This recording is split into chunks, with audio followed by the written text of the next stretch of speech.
It feels a little bit like Groundhog Day on the market open. That's not until next week, and we've got oil prices down to the tune of about 2.5% before the open. China's been in sell-off mode, so we've been looking at a little bit of red income futures here this morning as we get set up for the trading session.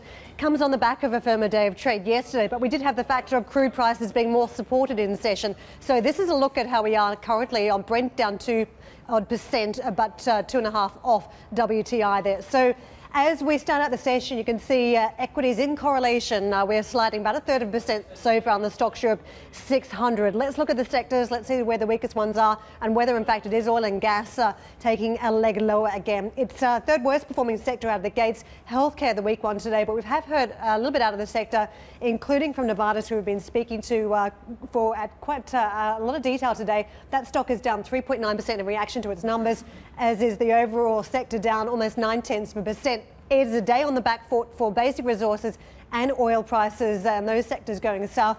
Banks under a little bit of strain again as well. You're just seeing a move south. RBS has been reporting. There's been a lot out of the sector, got to say. Got a big decision on HSBC about where it's going to be headquartered. Santander's been reporting. The reaction's negative to that. And you've got a lot of commentary coming through on the cleanup in the Italian banking sector.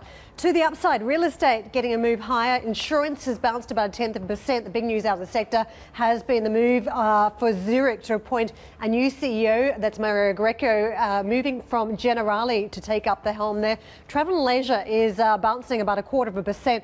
Financials, the top performer this morning, we've bounced almost 1/3%. So the European indices, if we can move the charts on, you can see we've got a negative start for the FTSE. We've drifted off about 0.25%. Challenges with basic resources under pressure there this morning, proving a bit of a weight for the overall index. 5896 as we again back away from 6,000. The French market softening up by almost 0.2%. We're getting a print out of Spain this morning where we are slightly weaker by about 1/3%, but firmer for the Italian market. But the other markets waiting for a print there on the Xetra DAX this morning. We're still seeing some numbers from yesterday's trading session.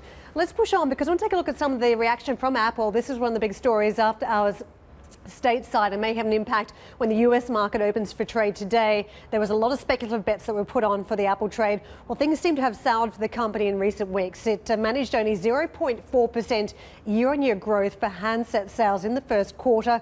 This was the weakest first quarter growth rate since the product launched back in 2007. You might be wondering about China. Well, the mainland contributed about 24% to its total sales during the first quarter, in line with its 2015 contribution. I should probably throw Hong Kong into that mix as well. But the CEO, Tim Cook, has cautioned that the tech giant has begun to see signs of economic softness in the key market. If you look at some of the reaction in stocks that supply Apple, you've got a bit of a mixed picture. ARM stock on the back foot. Dialog Semiconductor also drifting south, down 0.7%.